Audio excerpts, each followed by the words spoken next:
Hello student, good morning. और जागृति classes online में आपका स्वागत है। और अपना जो टॉपिक चल रहा था केमिस्ट्री के अंदर वो था सॉल्यूशन के टाइप्स। और टाइप्स ऑफ सॉल्यूशन में अपन ने एग्जांपल्स किए थे कि इसमें कौन कौन से एग्जांपल्स बनेंगे, गैस और लिक्विड का या सॉलिड और गैस का। इस टाइप के एग्जांपल अपन ने प्रीवियस क्लासेज में किए थे। अब उसी क्लास को अपन आगे कंटिन्यू करते हैं और उसमें अपन सॉल्यूशन में ही अगला जो टॉपिक आएगा अपना, उसको अपन बोलते हैं कंसंट्रेशन। तो आज अपन बताएंगे कंसंट्रेशन क्या होती है और टर्म्स ऑफ कंसंट्रेशन के बारे में आज क्लियर करेंगे। ये टॉपिक अपन क्लियर करते हैं। तो नया जो टॉपिक आ रहा है वो कौन सा है? कंसंट्रेशन। तो ये कंसंट्रेशन होता है क्या है, इसके बारे में अपन बात करते हैं। कंसंट्रेशन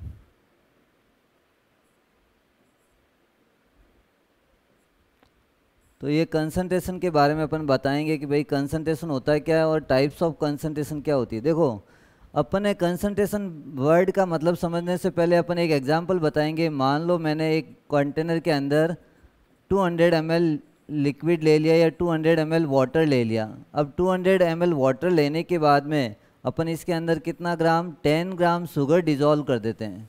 कितना ग्राम शुगर डाल दिया अपन ने? 10 ग्राम। तो अपन कह सकते हैं कि भाई 10 ग्राम जो डिज़ोल्व है वो कितना है? 200 ml एक्वा सॉल्यूशन के अंदर अवेलेबल है। तो इसकी कंसंट्रेशन अपन क्या लिख सकते हैं? 10 gram available in 200 ml aqua solution, ये लिख सकते हैं।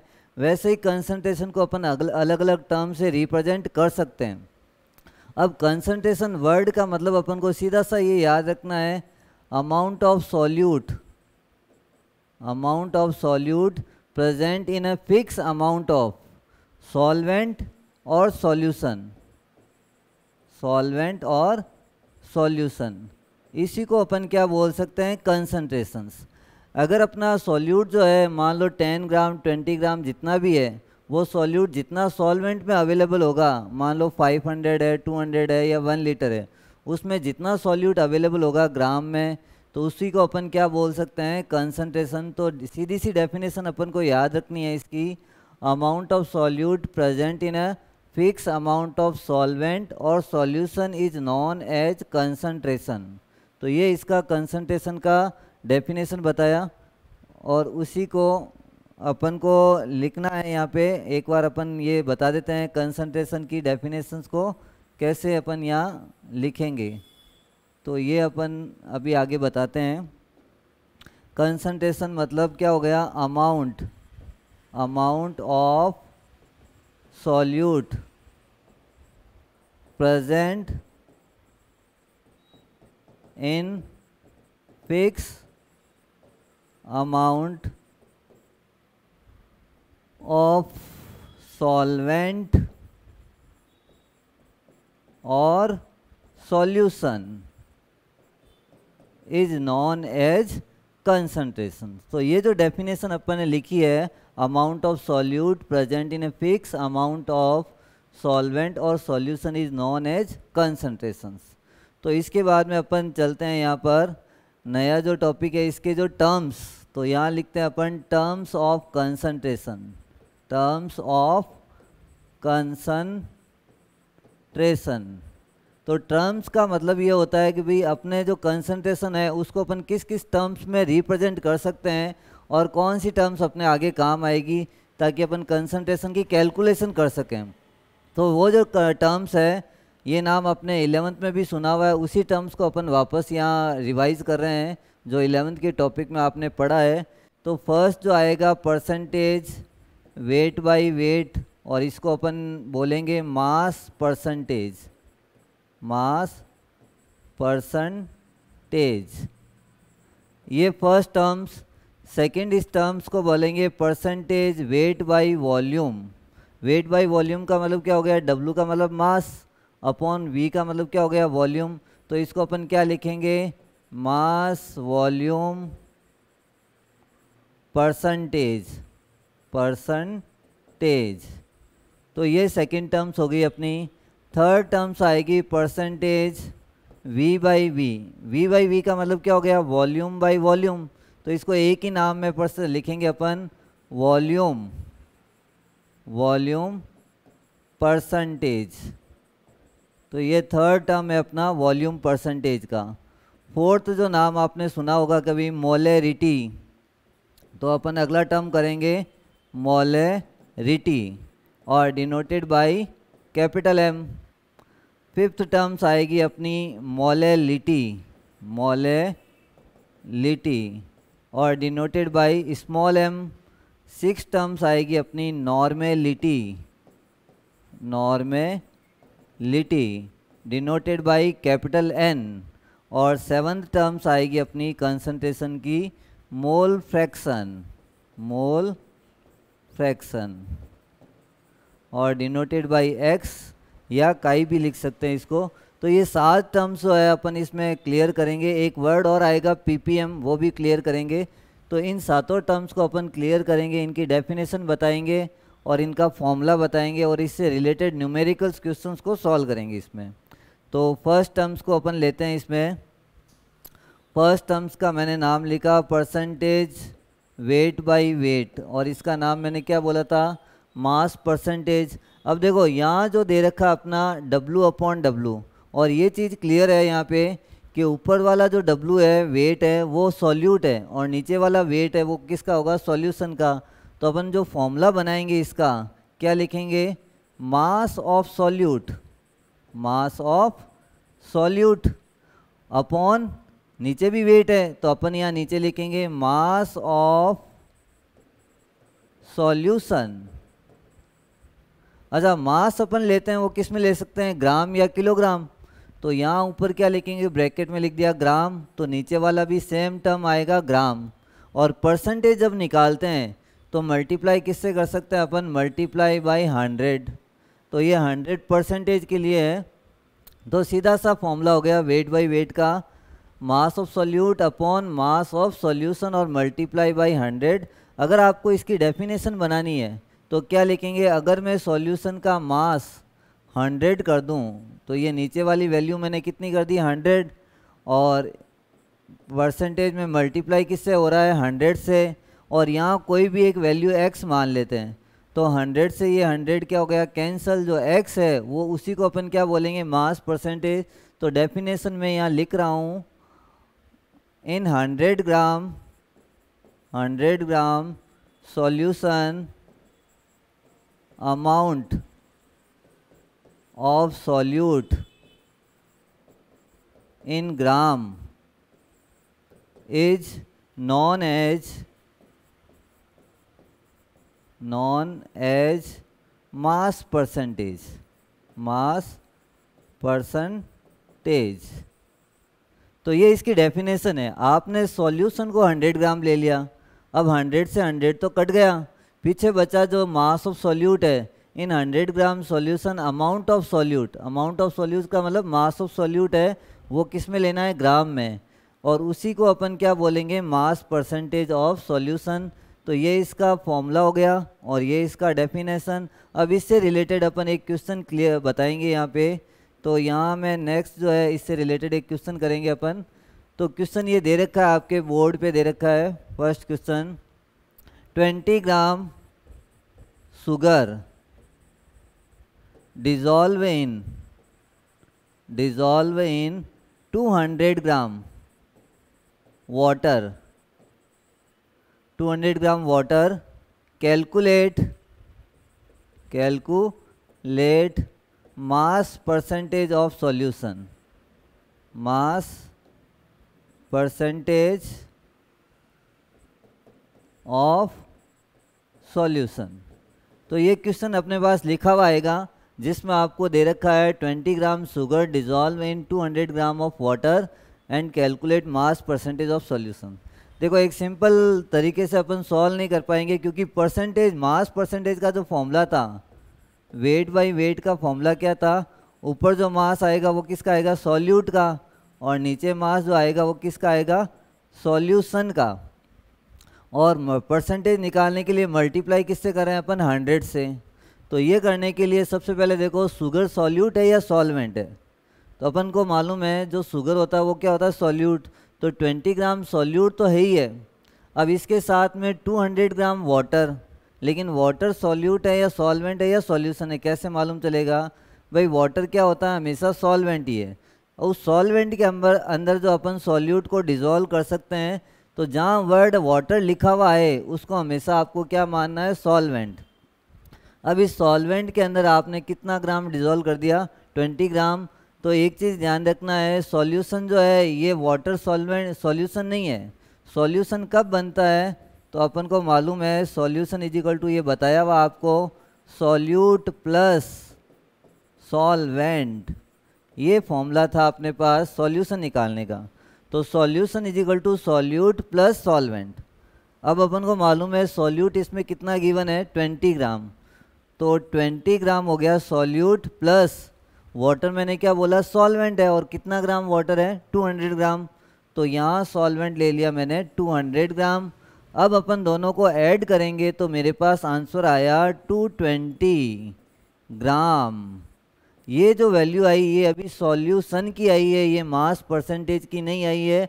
अब मास परसेंटेज कैलकुलेट करेंगे, मास of solute upon mass of solution. तो यहाँ मैं कैलकुलेट कर रहा हूँ अपने पास में, percentage weight by weight equal to mass of solute हो गया 20 अपॉन टोटल सॉल्यूशन कितना हो गया 220, और मल्टीप्लाई किससे करना है, 100 से। तो ये 0 से 1 0 कैंसिल हो गया, 2 से ये 22 कैंसिल हो गया 11 टाइम्स, और 100 में अगर 11 को डिवाइड कर देंगे अपन तो आंसर आ रहा है 9.09%। ये इसका लास्ट आंसर हो गया। तो इस टाइप से अपन किसी भी क्वेश्चंस को इस टाइप से सॉल्व करना है। लेकिन एक चीज़ ध्यान रखना है, यहाँ तो मैंने वाटर दे दिया, लेकिन कभी कभी क्वेश्चन में ये आ जाता है 20 gram sugar present in a 200 gram aqueous solution. ध्यान से देना, इसको ध्यान देना, यहाँ 200 ग्राम एक्वस सॉल्यूशन लिखा हुआ है, तब आपको इसमें ऐड नहीं करना, वो 200 ग्राम क्या होगा, सॉल्यूशन ही होगा। तो थोड़ा सा आपको क्वेश्चन को ध्यान से देख के करना है। इसमें वाटर लिखा हुआ है तो आपको क्या करना है, सॉल्वेंट मानना है, और वाटर लिखा हुआ नहीं आए तो आपको उसको क्या मानना है, सॉल्यूशन मानना है। तो ये अपन नेक्स्ट टर्म के बारे में बात करते हैं। सेकेंड टर्म जो आएगी अपनी, परसेंटेज W/V, और W/V का मतलब क्या हो गया, मास अपॉन वॉल्यूम। तो मास किसका है, ये यहाँ लिखेंगे formula, mass of solute upon, नीचे जो आएगा ये कौन सी वैल्यू आएगी अपनी, volume of solution, volume of solution, और मल्टीप्लाई किससे करना है अपन को, 100 से। तो यहाँ जो वर्ड आ रहा है मास ऑफ सॉल्यूट है, ये किस में आता है, ग्राम में, और ये किस में आता है, मिलीलीटर में। अब इसकी आपको डेफिनेशन बनानी है। डेफिनेशन बनाने के लिए क्लियर है यहाँ पे, जो 100 ml अगर सॉल्यूशन लेंगे तो यहाँ मैं डेफिनेशन लिख रहा हूँ, मास of solute in gram present in 100 ml aqueous solution is known as mass volume percentage. तो ये इसका डेफिनेशन हो गया, मास वॉल्यूम परसेंटेज का, मास of solute in gram upon volume of solution, और वॉल्यूम ऑफ सॉल्यूशन किस में लेना है, मिलीलीटर में, और उसको मल्टीप्लाई किससे करना है, 100 से। ये इसका डिफाइन हो गया, mass of solute in gram present in 100 ml of aqueous solution is known as mass volume percentage. तो नेक्स्ट जो है इससे रिलेटेड अपन एक क्वेश्चन करवाएंगे यहाँ पे। तो क्वेश्चन किस टाइप से करना है, देखो क्वेश्चन ये लिखा हुआ है, 20 ग्राम सॉल्ट, सॉल्ट का मतलब हो गया NaCl, 20 gram salt present in 500 ml aqueous solution. Calculate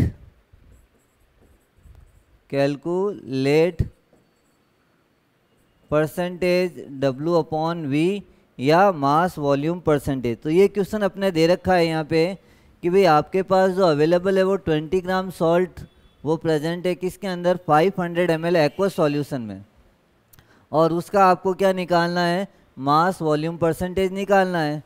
तो सीधा अपन फॉर्मूला लगाएंगे वही वाला, percentage W/V is equal to क्या होता है, ऊपर क्या कौन सी वैल्यू आएगी, मास of solute upon volume of solution, और मल्टीप्लाई किससे करना है, 100 से। तो मास ऑफ सॉल्यूट इसमें कितना दे रखा है, 20 ग्राम सॉल्ट। यहाँ सॉल्ट को सॉल्यूट लेंगे और जो सॉल्यूशन है वो कितना है यहाँ पे 500 ml। तो अपने पास जो आंसर आएगा परसेंटेज W/V इक्वल टू क्या आ जाएगा, मास कितना हो गया सॉल्यूट का 20 डिवाइडेड बाई सॉल्यूशन का वॉल्यूम कितना गिवन है 500। तो ये ले लिया यहाँ पे 500 इंटू 100, 20 to 20 कैंसल, एंड 5 4 जा कितना हो गया 20, और आंसर आ गया 4%। ये इसका लास्ट आंसर। तो सेकेंड टॉपिक से रिलेटेड क्वेश्चन आपको करवाया, उसकी डेफिनेशन बताई है यहाँ पे, और फॉर्मूला कौन सा था, वेट बाय वॉल्यूम, और उसको क्या बोलते हैं अपन, मास वॉल्यूम परसेंटेज। अब जो तीसरी डेफिनेशन आएगी और इसकी यूनिट होगी, देखो मास वॉल्यूम परसेंटेज की यूनिट होगी, लेकिन मास परसेंटेज की कोई यूनिट नहीं है। मास वॉल्यूम परसेंटेज की यूनिट क्या होगी सकती है, ये ऊपर क्या आ गया ग्राम और नीचे क्या आया ml, तो इसकी यूनिट भी यही होगी ग्राम पर ml। लेकिन अगर मास परसेंटेज की बात करेंगे तो ऊपर भी ग्राम और नीचे भी अगर ग्राम आता है तो ग्राम से ग्राम कैंसिल हो गया, तो मास परसेंटेज की कोई भी यूनिट नहीं होती है। लेकिन मास वॉल्यूम परसेंटेज की यूनिट होगी ग्राम अपॉन ml, ये इसकी यूनिट है। और ये टेम्परेचर से अफेक्ट हो सकता है, जिसमें वॉल्यूम आ जाता है वो टेम्परेचर से अफेक्ट होगा। अब यहाँ पर अपन जो है नई टर्म्स का यूज करेंगे, और नई टर्म्स कौन सी है, थर्ड जो टॉपिक है अपना कौन सा वाला है, volume percentage, percentage V upon V। देखो दोनों V/V है, इसका मतलब ऊपर भी वॉल्यूम और नीचे भी क्या आया वॉल्यूम। तो वॉल्यूम का अगर आपको फॉर्मूला लिखना है तो क्या लिखेंगे, volume of solute upon volume of solution. और परसेंटेज निकालने के लिए फिक्स है, कितने से मल्टीप्लाई करना है 100 से। तो वॉल्यूम ऑफ सॉल्यूट जो है वो यहाँ आपको ml में लेना है और ये भी ml में लेना है, और मल्टीप्लाई किससे करना है 100 से।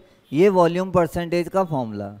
अगर अपन को डेफिनेशन बनानी है तो क्या बनाएंगे, ये अगर मैं सॉल्यूशन का वॉल्यूम 100 ml ले लूँ तो 100 से 100 कैंसिल हो गया, फिर जो ऊपर जो वॉल्यूम बचेगा वो वॉल्यूम ही कौन सा हो जाएगा यहाँ पे, वॉल्यूम परसेंटेज। तो डेफिनेशन में लिखेंगे वॉल्यूम ऑफ सॉल्यूट प्रेजेंट इन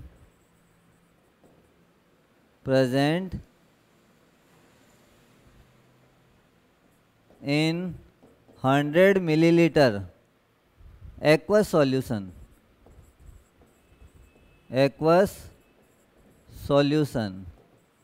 इसी को अपन क्या बोलेंगे, वॉल्यूम परसेंटेज। इसका मतलब volume of solute present in 100 ml aqueous solution is known as volume percentage. तो अब इससे रिलेटेड एक क्वेश्चन भी कर लेते हैं। देखो क्वेश्चन ये दे रखा है, 20 millilitre ethanol present in 200 ml aqueous solution, calculate volume percentage. तो ये इससे रिलेटेड एक क्वेश्चन अपन कर रहे हैं यहाँ पे, कि अपने पास जो दे रखा है वो सॉल्यूट दे रखा है, वो सॉल्यूट कितना दे रखा है 20 ml इथेनॉल, और ये 20 ml इथेनॉल आपने जो डिज़ोल्व किया या जो प्रेजेंट है यहाँ पे कितना है 200 ml aqueous solution. 200 ml aqueous solution का मतलब हो गया कि आपने 20 ml इथेनॉल को पानी के साथ डिज़ोल्व करके मिक्स करके फाइनल वॉल्यूम कितना बना दिया है 200 ml। अब उस फाइनल वॉल्यूम के बाद में आपको पूछेंगे कि यहाँ calculate the volume percentage of solution, तो यही फॉर्मूला अप्लाई करेंगे। देखो जहाँ पर अपने पास एक्वस सॉल्यूशन वर्ड लिखा हुआ है उसमें ऐड करने का कोई ज़रूरत नहीं है। एक्वस सॉल्यूशन आ गया इसका मतलब आपने पूरा उस सॉल्यूशन को मिक्स कर दिया है। तो यहाँ जब फॉर्मूला लिखेंगे percentage V by V equal to क्या आ जाएगा, वॉल्यूम ऑफ सॉल्यूट, और वॉल्यूम ऑफ सॉल्यूट कौन है, इथेनॉल है, तो 20 है इथेनॉल का वॉल्यूम हो गया। अब यहाँ 200 ml एक्वस सॉल्यूशन, इसका मतलब पानी और इथेनॉल मिक्स है 200 ml के अंदर। ऐसा नहीं है कि 20 अलग है और 200 अलग है, दोनों मिक्स होने के बाद में टोटल वॉल्यूम कितना आया, फाइनल वॉल्यूम 200, और मल्टीप्लाई किससे करना है, 100 से। तो 0 से 0 कैंसिल हो गया, 2 से 20 10 टाइम्स कैंसिल हो गया, final answer 10%। V by V volume percentage की कोई यूनिट नहीं होती है। क्यों नहीं होती है, सॉल्यूट का वॉल्यूम वो भी मिलीलीटर और सॉल्वेंट का वॉल्यूम वो भी मिलीलीटर, मिलीलीटर से मिलीलीटर कैंसल, तो अपने पास कोई यूनिट नहीं बचेगी। और ये जो लास्ट आंसर इसका आया 10% वाई वॉल्यूम, इसका मतलब सॉल्यूट और सॉल्यूशन का दोनों का रेशियो आ गया यहाँ पे। तो ये 3 टर्म्स जो थी वो परसेंटेज के बेस पे थी और इतना ज़्यादा ये इम्पोर्टेंस नहीं है इसका, लेकिन आगे वाली जो जितनी भी टर्म्स आ रही है like molarity, molality, mole fraction, normality, ये अपने आगे न्यूमेरिकल्स में या आगे कॉम्पिटिशन्स में ये यूज आएगी, तो उनको आप अच्छी तरह से ध्यान दे के पढ़ना है अपन को। तो नेक्स्ट टर्म्स जो अपन बात करते हैं इम्पॉर्टेंट टॉपिक की, वो है 4th टॉपिक अपना मोलरिटी। इस पे बोर्ड पे न्यूमेरिकल्स क्वेश्चन बन सकता है, तो ध्यान से इस टॉपिक को देखो, समझो और इसमें क्वेश्चन कैसे सॉल्व करना वो भी सीखो। तो यहाँ मोलरिटी जो है और उसका जो अपन ने डिनोशन किया है, ये कैपिटल M से डिनोट करते हैं अपन, और मोलरिटी और मोलरिटी का जो डेफिनेशन बनाएंगे, तो ये हालांकि आपने 11th में भी पढ़ा हुआ है, लेकिन डेफिनेशंस को कैसे लिखना अपन को, number of moles of solute present in 1 litre solution. तो ये इसकी डेफिनेशन है, number of moles of solute present in 1 litre of solution is known as molarity. इसी को अपन क्या बोलते हैं, मोलरिटी। और मोलरिटी की जो यूनिट है, इसके बाद में जो अपन वर्ड बताएंगे यूनिट, और यूनिट क्या आएगी, मोल पर लीटर। अब ये आई कैसे, मोल पर लीटर, तो इस डेफिनेशन से ही बनाएंगे फॉर्मूला। क्या बनाएंगे, capital M equal to number of moles of solute, ये तो हो गया सॉल्यूट के मोल, अपॉन देखो किस में अवेलेबल है, 1 लीटर सॉल्यूशन, तो नीचे जो वॉल्यूम आएगा वो किसका आएगा, volume of solution, volume of solution, और वॉल्यूम ऑफ सॉल्यूशन किस में आना चाहिए, लीटर में। तो ये इसका एक बेसिक फॉर्मूला है जो अपन ने सिर्फ डेफिनेशन से बनाया कि भाई इसकी डेफिनेशन थी number of moles of solute, तो सॉल्यूट के जो मोल्स है वो किस में अवेलेबल है, वॉल्यूम ऑफ सॉल्यूशन नीचे आ गया लीटर में। तो यहाँ जब इसकी डेफिनेशन बनानी है तो वॉल्यूम ऑफ सॉल्यूशन, ये जो वैल्यू है नीचे वाली, इसको मैं अगर 1 लीटर कर दूँ, इसको कितना लीटर कर दिया, 1 लीटर, और 1 लीटर में जो मोल्स ऑफ सॉल्यूट होंगे उसी को ही अपन क्या बोलेंगे यहाँ पे, मोलरिटी। और इसकी जो यूनिट अपन ने निकाली वो कैसे निकाली है, ये क्या है, सॉल्यूट के मोल, और नीचे क्या है, वॉल्यूम ऑफ सॉल्यूशन लीटर। तो इसी से मैंने एक यूनिट बनाई है, वो कौन सी यूनिट बनाई है, मोल पर लीटर, क्योंकि ऊपर मोल है सॉल्यूट के और नीचे किसका वॉल्यूम है, सॉल्यूशन का वॉल्यूम है। अब अपन को क्या करना है, हालांकि क्वेश्चन में ये सीधा लिखा हुआ नहीं आता है कि ये इतने मोल्स इतने में अवेलेबल है तो आप इसकी मोलरिटी कैलकुलेट करो, ये नहीं आता है।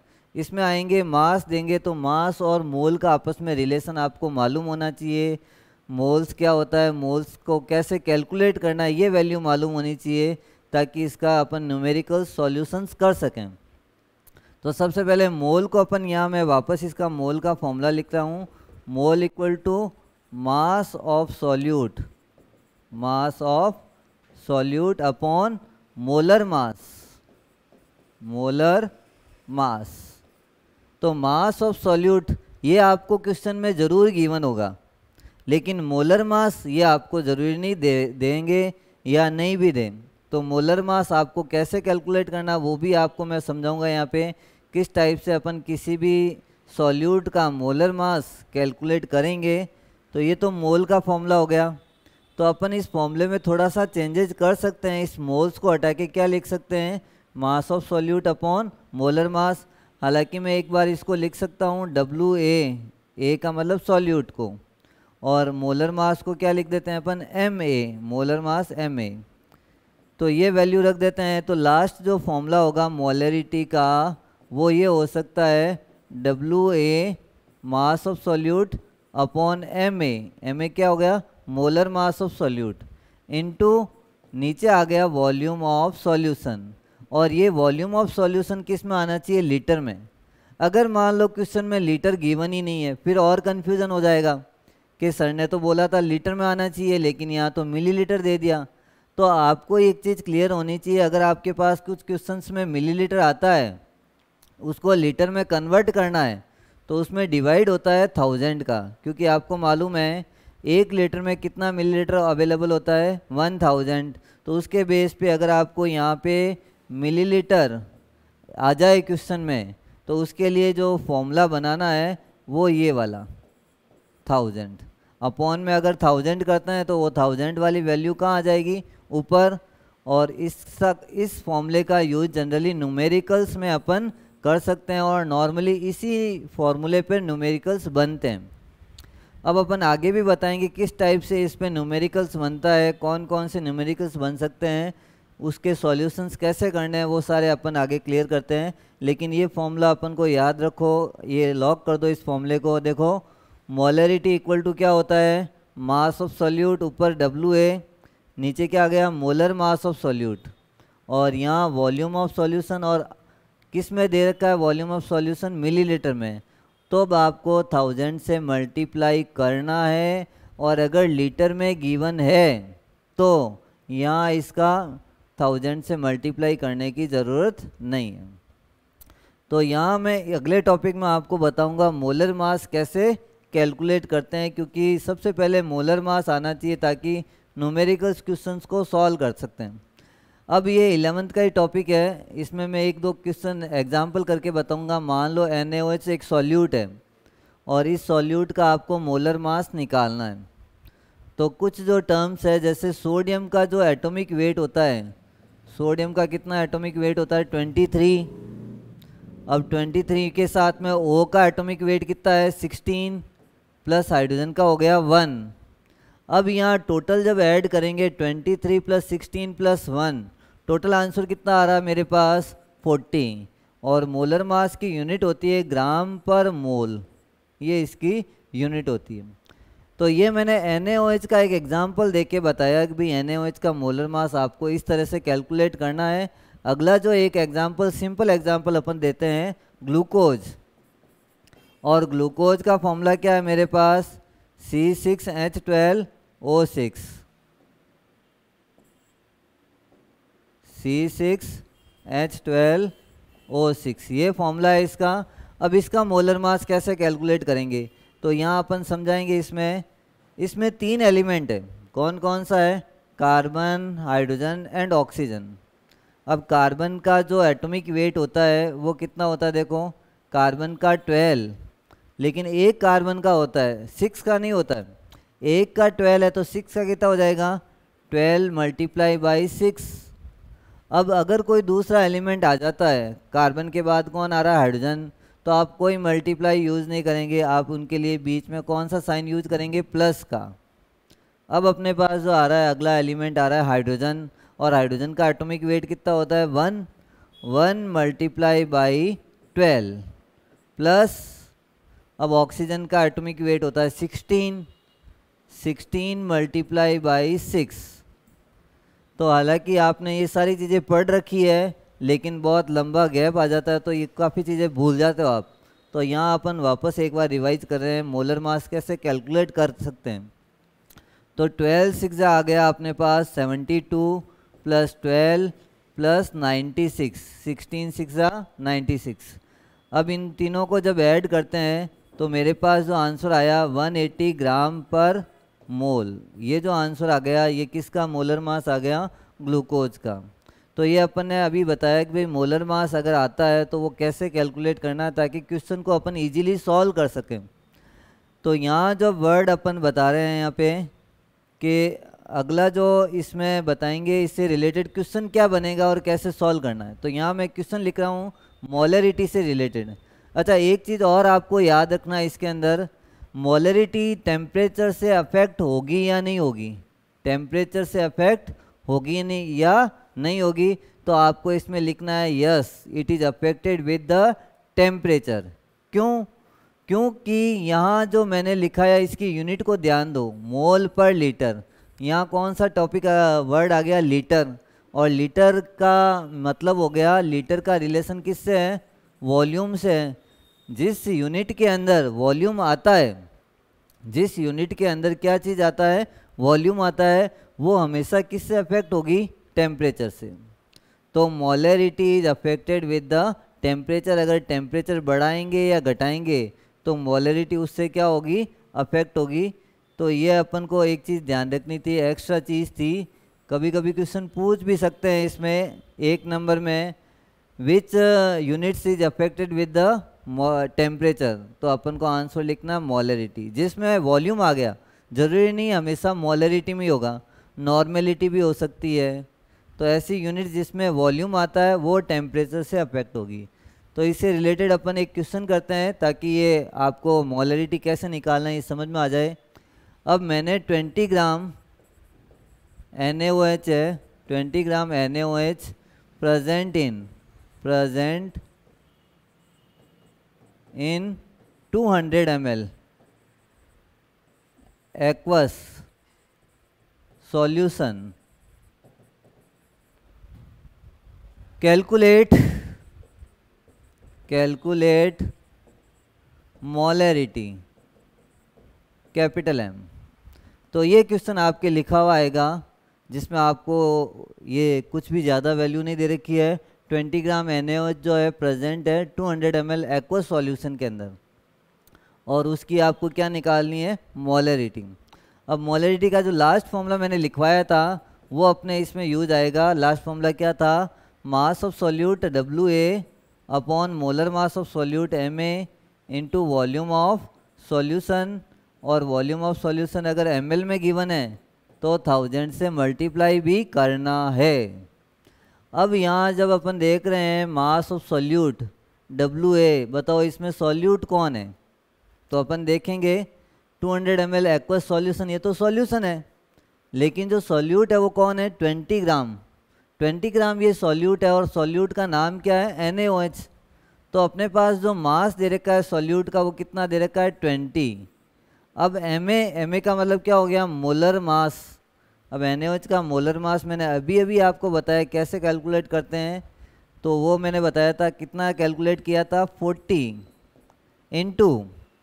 अब अपन को यहाँ क्लियर करना है कि भाई इसके अंदर वॉल्यूम कितना गिवन है, 200 ml। ml है या लीटर है वो भी ध्यान दो, ml है, तो ml के लिए यहाँ पे लगा दो 200 और मल्टीप्लाई करना ज़रूरी है 1000 से। अब यहाँ सॉल्व करेंगे 1 2 3 0 1 2 3 0 4 5 जा 20 और आंसर आ रहा है 5/2। और ये इसको लिखेंगे 2.5 और इसकी यूनिट है मोल पर लीटर। अगर मान लो आपको ये यूनिट याद नहीं रहे तो उस दूसरी यूनिट का यूज ले सकते हैं कैपिटल M। तो कैपिटल M खुद एक यूनिट है तो उसका यूज अपन ले सकते हैं 2.5 कैपिटल M। ये इससे रिलेटेड अपन ने एक क्वेश्चन सॉल्व किया ताकि इस पर एक छोटा क्वेश्चन क्या बन सकता है, अलग टाइप का भी इसमें क्वेश्चन बन सकता है।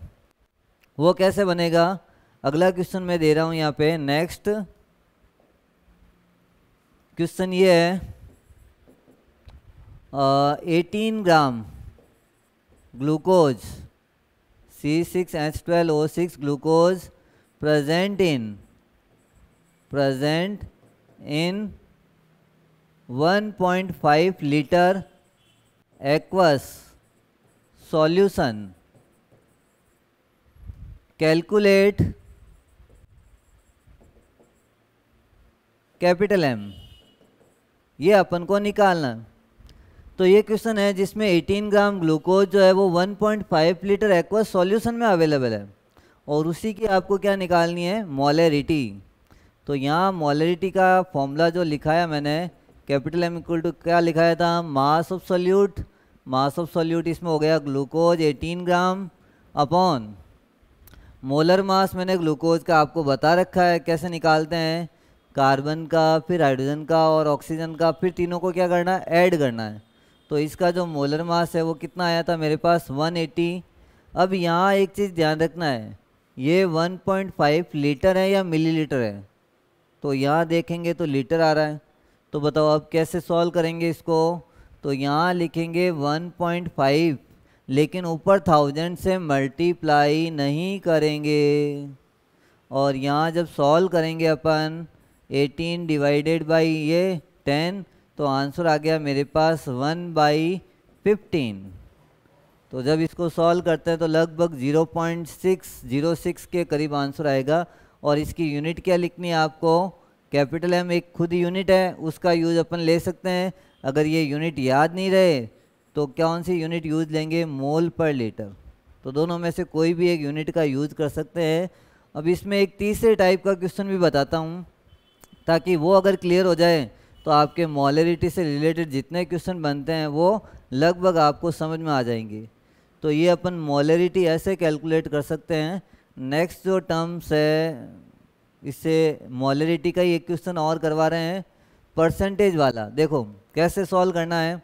मेरे पास क्वेश्चन दे रखा है 5.6% weight by volume, weight by volume aqueous solution of KOH, calculate capital M। ये आपको निकालना। तो क्वेश्चन में दे रखा है 5.6% वेट बाय वॉल्यूम, ये दे रखा है, और कौन सा सॉल्यूशन है, एक्वस सॉल्यूशन है, और कौन सा वाला है, KOH का है। तो इसका आपको क्या निकालना है, मोलरिटी कैलकुलेट करना है। अब ये परसेंटेज जब भी आता है कैसे सॉल्व करते हैं, देखो यहाँ ध्यान दो, 5.6 डिवाइडेड बाई मैं क्या लिखूँगा, 100। और ये परसेंटेज मैंने बताया था, वेट बाई वॉल्यूम का परसेंटेज क्या बताया था। अगर इसका मैं लूँ वेट और इसका क्या ले लेते हैं, वॉल्यूम, तो ये ऊपर वाला वेट होता है, नीचे वॉल्यूम। तो ये चीज़ आप क्लियर कर लो। हमेशा अगर परसेंटेज में आता है तो ऊपर जो मास आएगा या जो भी आएगा वो सॉल्यूट होता है और नीचे हमेशा सॉल्यूशन। सॉल्वेंट का इसमें कोई रोल नहीं है। तो यहाँ अपने पास दो चीज़ें आ गई, एक तो मास ऑफ सॉल्यूट कितना आ गया, 5.6 ग्राम, और मोलरिटी का फॉर्मूला क्या था, मास ऑफ सॉल्यूट, और मास ऑफ सॉल्यूट कितना आ गया अपने पास, 5.6 आ गया है। अच्छा वॉल्यूम भी आ गया अपने पास, कितना आ गया, 100 मिलीलीटर। ये भी क्लियर रखो, अगर ऊपर वाली वैल्यू ग्राम में है तो नीचे वाली हमेशा क्या आएगी, मिलीलीटर में। ऊपर वाली वैल्यू अगर किलोग्राम में है तो नीचे वाली वैल्यू किस में आएगी, लीटर में। तो यहाँ अपन इसका वॉल्यूम ले लेते हैं 100, और 100 जो है वो मिलीलीटर है। अब मिलीलीटर को लीटर में चेंज करना है, उसके लिए आप क्या करोगे, 1000। अब एक टॉपिक, एक चीज़ आपको समझनी है यहाँ, KOH का मोलर मास। अब KOH का मोलर मास यहाँ अपन निकालते हैं, कैसे निकालेंगे, 3 एलिमेंट है, K, O और H। K को पोटेशियम बोलते हैं, पोटेशियम हाइड्रोक्साइड नाम है इसका। K का होता है 39, फिर ऑक्सीजन का 16, और फिर क्या हो गया, 1। अब 39 + 1 40 + 16 कितना हो गया, 56। तो 56 जो मोलर मास आया अपने पास वो किसका आया, KOH का। तो यहाँ जो वैल्यू अपन लिखेंगे वो कितनी लिख देंगे, 56। अब अपन को मालूम है सॉल्व करेंगे, पॉइंट हटाया तो एक 0 लगाया नीचे, और 3 0 से 3 0 कैंसिल, 56 से 56 भी कैंसिल। तो आंसर ये मत लिख देना 0, 0 नहीं आएगा। जब सारे कट जाती है वैल्यू तो आंसर कितना आ जाएगा, 1m। तो ये इसका इससे रिलेटेड अपन ने एक तीसरा क्वेश्चन भी सॉल्व किया। परसेंटेज आए तो कैसे करना है, या अपने पास मास दे रखा है तो कैसे सॉल्व करना है, मोल्स आए तो कैसे सॉल्व करना है, और उससे जो फॉर्मूले आते हैं वो कैसे करना है, और टेम्परेचर का इसमें इफेक्ट होगा या नहीं होगा वो भी अपन ने इसमें बताया कि वास्तव में जहाँ वॉल्यूम आता है या जिस टर्म्स के अंदर वॉल्यूम आ जाता है वो वॉल्यूम से वो टेम्परेचर से रिलेटेड होगी। तो ये भी अपन को ध्यान रखना है। अब नई टर्म्स का यूज करेंगे अपन। नई टर्म्स जो है आपके फिफ्थ जो आएगी वो टर्म्स है मोलेलिटी। मोलेलिटी और डिनोटेड बाय स्मॉल एम। इसको अपन डिनोट करेंगे स्मॉल एम से। अब मोलेलिटी और मोलेरिटी में डिफरेंस भी आपको मालूम होना चाहिए। देखो एक यूनिटी है यही है जिसमें अपन सॉल्वेंट का यूज करते हैं, बाकी चाहे नॉर्मेलिटी हो, मोलेरिटी हो, मोल फ्रैक्शंस हो, उसमें सब में सॉल्यूशन टर्म्स यूज करते हैं। बस इस यूनिट के अंदर आपको सॉल्वेंट वर्ड याद रखना है, ये चीज़ याद रखनी है कि इसी टर्म्स में किसका यूज करते हैं, सॉल्वेंट का। अगर अपन को इसकी डेफिनेशन लिखनी है तो क्या लिखेंगे, number of moles of solute present in 1 kilogram solvent, in 1 kg solvent। इसी को अपन क्या बोलते हैं, मोलेलिटी। मोलेलिटी LITY आता है लास्ट में सफिक्स, मोलेरिटी RITY आता है लास्ट में। दोनों के नाम में हल्का सा चेंज है लेकिन कन्फ्यूजन नहीं होना चाहिए। देखो स्मॉल m जो है इसका मतलब हो गया number of moles of solute present in a 1 kilogram of solvent is known as molality. अब इसका इस डेफिनेशन के बेस पे आपको फॉर्मूला लिखना है तो कैसे लिखेंगे, स्मॉल m इक्वल टू क्या आया, ऊपर क्या लिखा हुआ है, number of moles of solute, तो ऊपर भी यही लिख देंगे number of moles of solute, ये सॉल्यूट के मोल्स अपॉन नीचे जो आएगा वैल्यू उसमें लिखेंगे यहाँ सॉल्वेंट। तो यहाँ मास लिखना पड़ेगा, मास ऑफ सॉल्वेंट। और मास ऑफ सॉल्वेंट किस में लेना आपको, किलोग्राम में। तो इसके बेस पे, इस फॉर्मूले के बेस पे आपको अगर इसकी यूनिट लिखनी है तो क्या लिखेंगे, ऊपर आ गया मोल अपॉन नीचे क्या आ गया किलोग्राम, तो ये खुद एक यूनिट बन गया मोल पर केजी। और मोल पर केजी किसकी यूनिट है, मोलेलिटी की। Molality denoted by small m। अगर मान लो ये यूनिट भी भूल गए आप तो आपको करना क्या है, कुछ नहीं तो इसके नाम, यही जो टॉपिक का नाम तो याद रख सकते हैं स्मॉल m। और स्मॉल m जो है वो किसकी यूनिट है, किसका यूनिट है, मोलेलिटी का। तो ये टर्म हो गया। अब इसी को वापस आगे अपन डिफाइन करेंगे। Small m equal to moles को मैंने क्लियर किया था, mass of solute upon molar mass या given mass upon molar mass. तो यहाँ क्या लिखेंगे, mass of solute upon molar mass of solute, molar mass of solute. तो ये तो हो गया सिर्फ मोल का। अब मोल के बाद में नीचे क्या दे रखा है, मास ऑफ सॉल्वेंट। तो यहाँ आपको लिखना पड़ेगा मल्टीप्लाई में मास ऑफ सॉल्वेंट। और मास ऑफ सॉल्वेंट किस में लेना है, किलोग्राम में। मान लो क्वेश्चन में किलोग्राम तो दिया ही नहीं, फिर कन्फ्यूजन कि किलोग्राम तो है ही नहीं और सर ने फॉर्मूले में किलोग्राम लिखवाया था। तो आपको क्या करना है, जब भी किलोग्राम की जगह ग्राम आए तो ग्राम को किलोग्राम में चेंज करने के लिए नीचे डिवाइड करते हैं 1000 से, और वो 1000 जो है कहाँ चला जाएगा, वापस ऊपर 1000 ऊपर चला जाएगा। तो किलो अगर मान लो ग्राम में आए तो आपको इस फॉर्मूले का यूज करना है। तो ये फॉर्मूला हो गया अपना लास्ट फॉर्मूला जिससे रिलेटेड क्वेश्चन बन सकता है आपके। और इसमें फॉर्मूला क्या लिखा हुआ है, मास ऑफ सॉल्यूट, और मास ऑफ सॉल्यूट ग्राम में होगा। और इसके बाद क्या नीचे लिखा हुआ, मोलर मास मोलर मास कैसे कैलकुलेट करना है ये मैंने आपको बता दिया। और नीचे लिखा हुआ है मास ऑफ सॉल्वेंट, और मास ऑफ सॉल्वेंट ग्राम में आए तो ही कौन सी यूनिट का यूज करेंगे, 1000 का।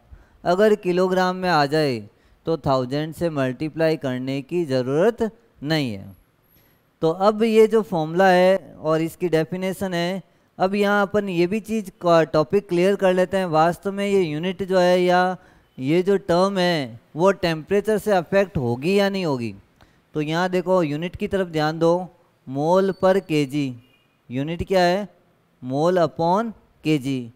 तो जिस यूनिट के अंदर वॉल्यूम नहीं आ रहा है वो टेम्परेचर से अफेक्ट नहीं होगी, और जहाँ मास आ रहा है, किलोग्राम क्या है, मास है, और मोल भी क्या है, एक अलग यूनिट है। तो ये दोनों जो टेम्परेचर से अफेक्ट नहीं होती है, सिर्फ वॉल्यूम वाली यूनिट जो है वो किससे अफेक्ट होती है, टेम्परेचर से। तो यहाँ जब किलोग्राम आ रहा है और ये यूनिट जो है टेम्परेचर से अफेक्ट नहीं होगी। अब अपन इससे रिलेटेड क्वेश्चन करवाएंगे और उस क्वेश्चन को कैसे सॉल्व करना है, किस टाइप से इसका आंसर देना है वो अपन करते हैं। तो इससे रिलेटेड देखते हैं क्वेश्चन किस टाइप से बन सकता है। तो ये क्वेश्चन आ रहा है आपके सामने बोर्ड पे। ये क्वेश्चन देखो लिखा हुआ है 20 ग्राम NaOH dissolve in 500 gram water. Calculate small m calculate करना है या मोलैलिटी कैलकुलेट करनी है, और आपके पास क्वेश्चन में ये गिवन है वैल्यूज़, और इसको कैसे सॉल्व करना है ये इधर ध्यान दो आप बोर्ड की तरफ। तो यहाँ अपन जो स्मॉल m का जो फॉर्मूला है वो फॉर्मूला मैंने लिखवाया था। ऊपर क्या आया था, मास ऑफ सॉल्यूट अपॉन नीचे क्या आया था, मोलर मास ऑफ सॉल्यूट, और यहीं पे इसके साथ में अपन लिखेंगे मास ऑफ सॉल्वेंट। लेकिन ये मास ऑफ सॉल्वेंट किस में दे रखा है, ग्राम में। तो यहाँ वैल्यू किस से मल्टीप्लाई होती है, 1000 से, और इसकी यूनिट मैंने बताई थी मोल पर केजी। अब देखो मास ऑफ सॉल्यूट जो है वो अपने पास कौन है, NaOH है, और NaOH कितना दे रखा है अपने पास, 20 ग्राम। तो स्मॉल m इक्वल टू क्या लिखेंगे, मास ऑफ सॉल्यूट हो गया 20। अब NaOH का मोलर मास, ये आपको मैंने 2 बार बता दिया है आगे प्रीवियस क्लास में, इसके पहले टॉपिक में, वो होता है 40। और अब मास ऑफ सॉल्वेंट, अब ये जो सॉल्वेंट है देखो वाटर आ गया, वर्ड लिखा हुआ देखो सामने वाटर, और वाटर के लिए मैंने क्या चीज़ फिक्स कर रखा है, वाटर अगर जहाँ क्वेश्चन में आता है तो आपको उसको क्या मानना है, सॉल्वेंट। अगर कहीं वर्ड लिखा हुआ है एक्वस सॉल्यूशन तो आपको उसको सॉल्यूशन लेना है, अदरवाइज वाटर आ जाए तो उसको सॉल्वेंट लेना है। तो वाटर सॉल्वेंट कितना गिवन है, 500 ग्राम, और ये 500 ग्राम अगर आता है तो 1000 लगाना ही पड़ेगा। तो यहाँ मैंने लिख दिया 500 और मल्टीप्लाई किससे करना है, 1000 से। तो सॉल्व करते हैं इसको, 1 2 3 1 2 3 4 5 जा 5 5 जा 5 1 जा 5, आंसर आ गया मेरे पास 1 स्मॉल m। ये इसका आंसर हो गया। तो स्मॉल m खुद एक यूनिट है या उसकी जगह दूसरी यूनिट है मोल पर केजी, तो वो भी यूनिट ले सकते हैं या स्मॉल m भी ले सकते हैं।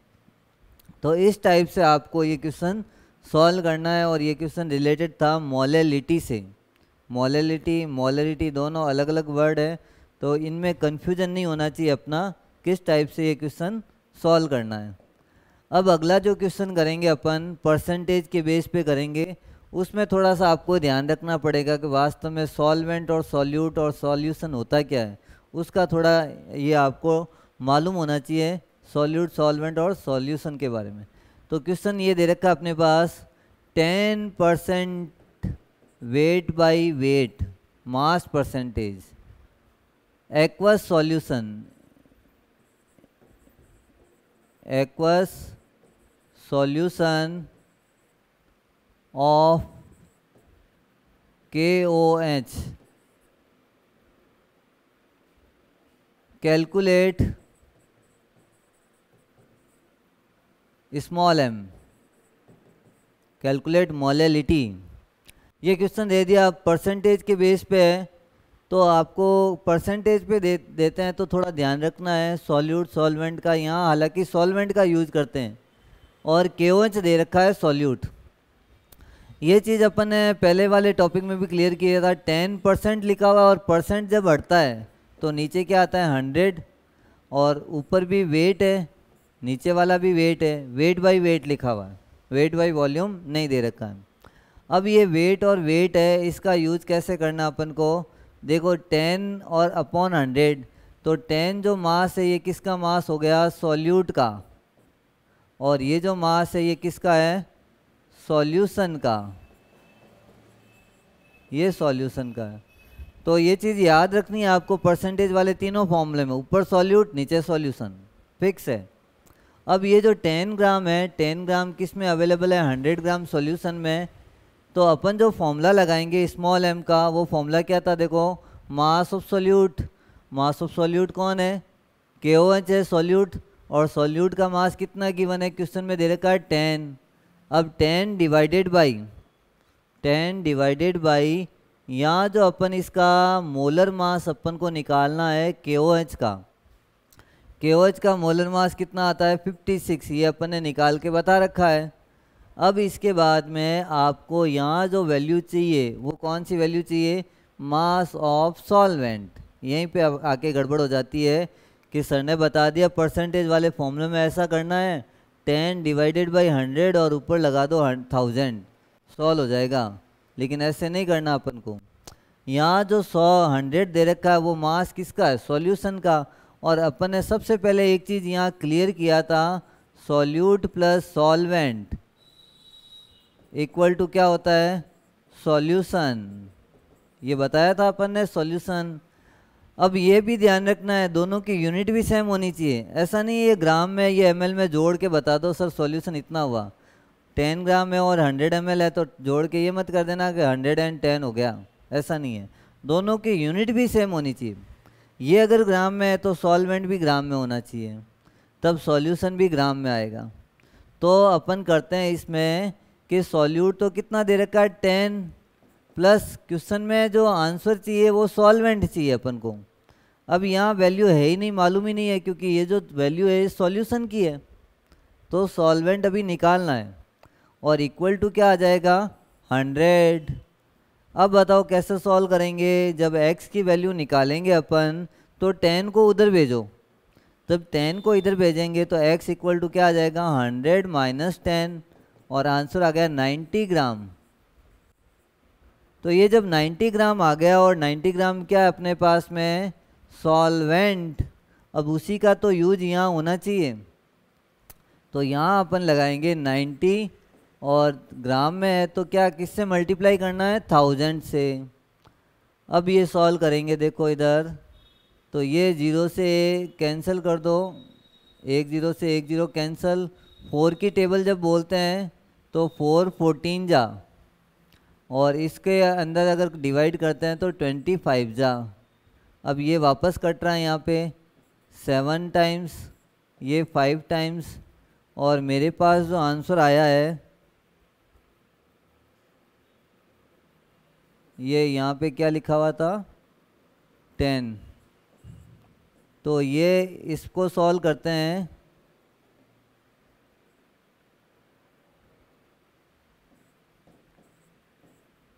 तो यहाँ पे वर्ड आ गया 5। अब यहाँ जैसे 5 को 25 से मल्टीप्लाई करना है, तो आंसर आया 125 डिवाइडेड बाई 7, और 7 को जब इसमें डिवाइड करेंगे तो जो फाइनल आंसर आ जाएगा इसका, क्योंकि ये इसमें डिवाइड नहीं होगा, तो 7 7 1 जा 7, फिर पीछे बचा ये 5, और 7 7 जा 49, तो 17.14 के समथिंग आंसर आ जाएगा, ये इसका आंसर आएगा। और इसकी यूनिट क्या आएगी यहाँ पे, स्मॉल एम। तो ये इस टाइप से आपको इसका क्वेश्चन का सॉल्यूशन करना है। और ये परसेंटेज वाले में फिक्स है सॉल्वेंट ज़रूरी है। अगर परसेंटेज नहीं आ रखा है और आपको दे रखा है कि भाई सॉल्यूशन गिवन है, मतलब सॉल्वेंट गिवन है, तो आपको डायरेक्ट वैल्यू पुट करनी है। अदरवाइज आपको क्या करना है, सॉल्वेंट फाइंड करना पड़ेगा। और सॉल्वेंट फाइंड करने के लिए क्या लगाना है आपको, सॉल्यूशन माइनस सॉल्यूट। तब अपने पास जो वैल्यू आएगी वो किसकी आएगी, सॉल्वेंट की। और उस वैल्यू का यूज इस फॉर्मूले में अपन करेंगे। तो ये सेकेंड टर्म्स अपन ने समझा दी इसमें। हालांकि इस पे जो टिपिकल क्वेश्चन बन सकता है, जो हार्ड क्वेश्चन बन सकता है, वो इसमें डेंसिटी वाले पे भी बन सकता है। तो अपन एक क्वेश्चन वो सॉल्व करेंगे कि जितना हार्ड क्वेश्चन इस पे बन सकता है इस टर्म में, वो अपन सॉल्व करके बताएंगे यहाँ पे। तो नेक्स्ट एक क्वेश्चन और करवाऊँगा इसमें, वो है थोड़ा सा इसमें हार्ड आएगा। क्वेश्चन ये लिखा हुआ है 18% W/V aqueous solution of glucose, aqueous solution of glucose having density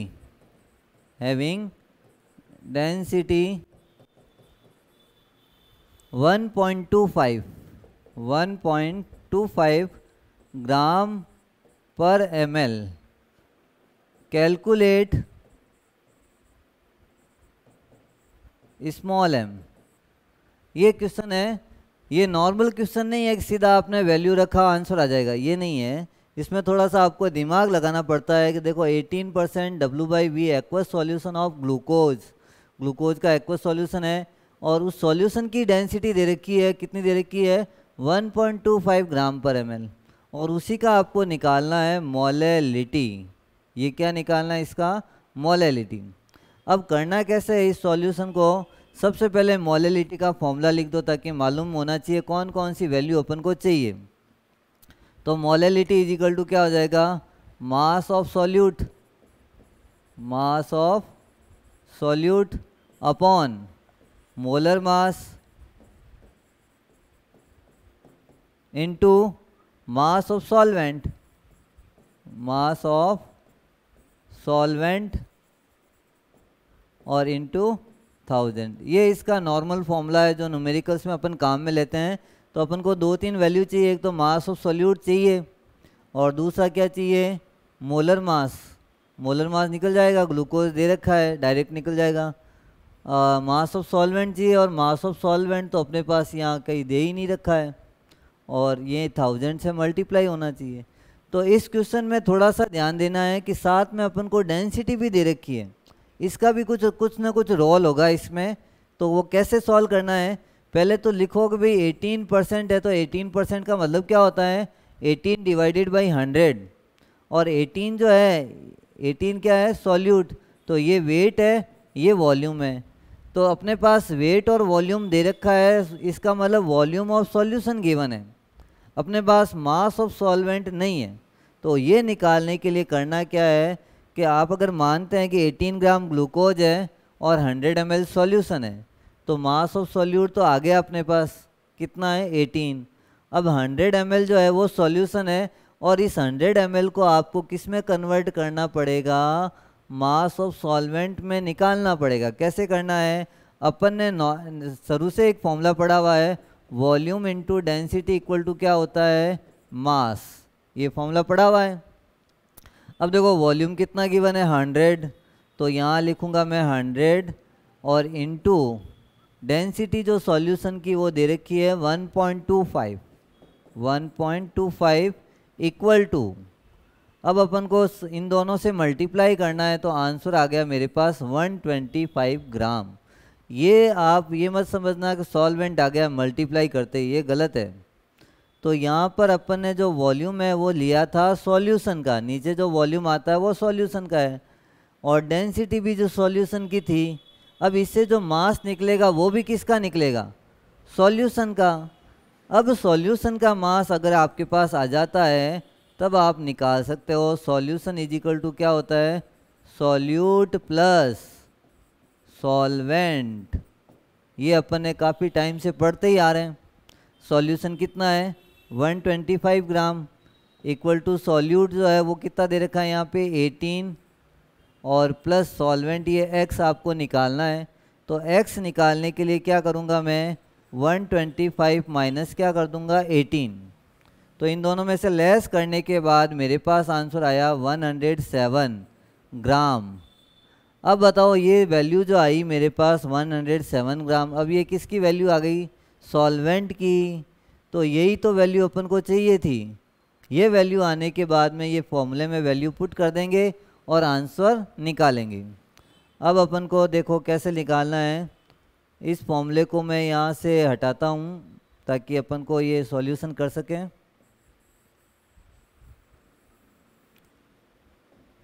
तो ये जो फॉर्मूला है small m equal to mass of solute मेरे पास आ गया 18 divided by molar mass. Molar mass आ गया अपने पास में ग्लूकोज का, और वो होता कितना है 180 इंटू अपने पास जो चाहिए था मास ऑफ सॉल्वेंट वो मैंने निकाल दिया। निकालना कैसे वापस देख लो।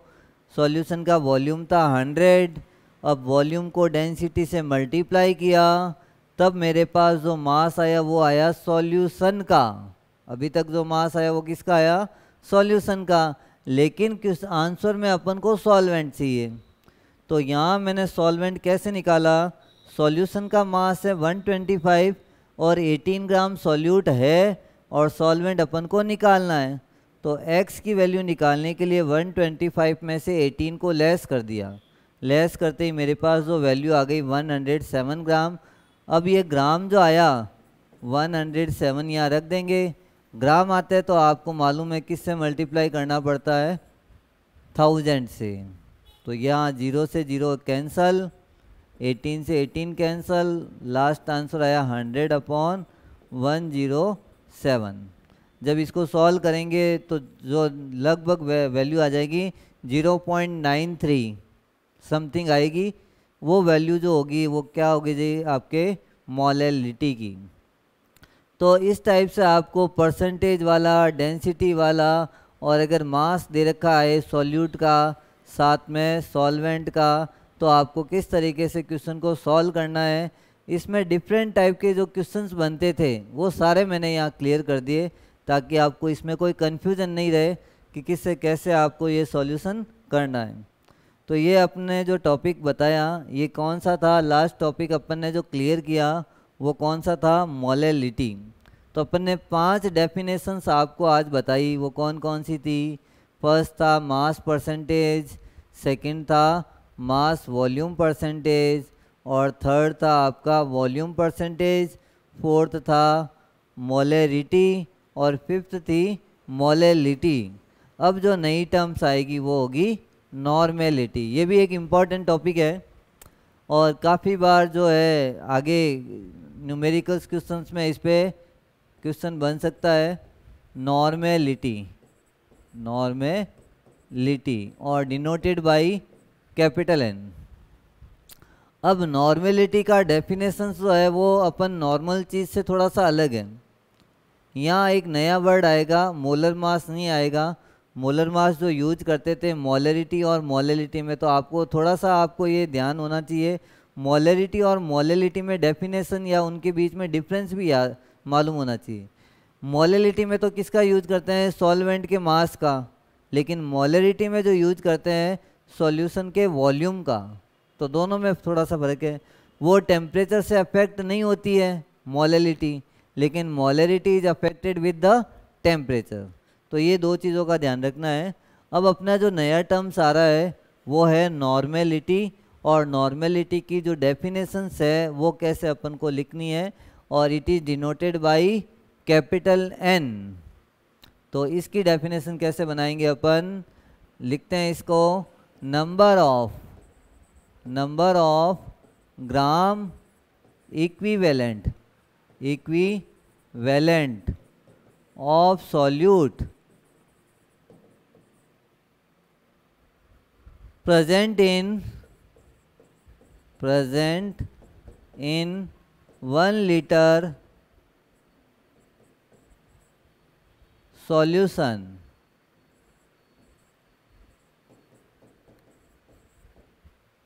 तो ये इसकी डेफिनेशन है, number of gram equivalent of solute present in a 1 litre of solution is known as normality.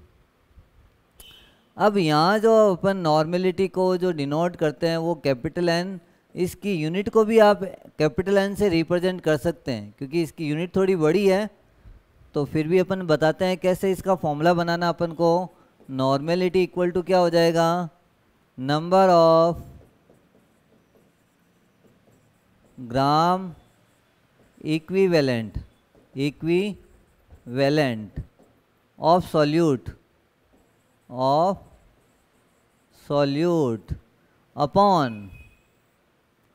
Upon में जो आएगा वो क्या लिखेंगे यहाँ पे नीचे, वॉल्यूम ऑफ सॉल्यूशन।